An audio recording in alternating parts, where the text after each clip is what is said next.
রাকাত পড়তেন।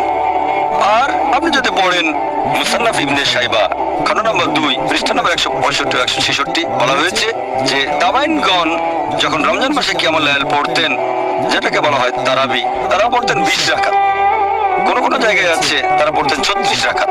এখন এই নামাজের রাকাতের কথা যদি বলতে হয়, নবী বলেছেন তোমরা 2 রাকাত করে যত খুশি নামাজ পড়তে পারো, তারপর পড়বে 1 রাকাত। আর আমি আগেও বলেছি, সহিহ বুখারী হাদিস নাম্বার 472 খণ্ড নম্বর 1, আপনি যত রাকাত খুশি নামাজ পড়তে পারেন, প্রথমে 2 রাকাত পরে 1 রাকাত। তবে আপনি যদি নবীর সুন্নত মেনে চলতে চান, নবী সবসময় পড়তেন 8 রাকাত যোগ 3। তাহলে কত রাকাতের অনুমতি আছে? আপনি যত খুশি পড়তে পারেন, 8, 10, 20, 36, সমস্যা নেই। তারপরে পড়বেন 3 রাকাত বেতর। আর আমাদের নবী পড়তে 8 যোগ 3 11। তবে আপনি যত রাকাত খুশি নামাজ পড়তে পারেন। হ্যাঁ, আপনি আমাদের বলেছেন যে কিয়ামুল লাইলে আমরা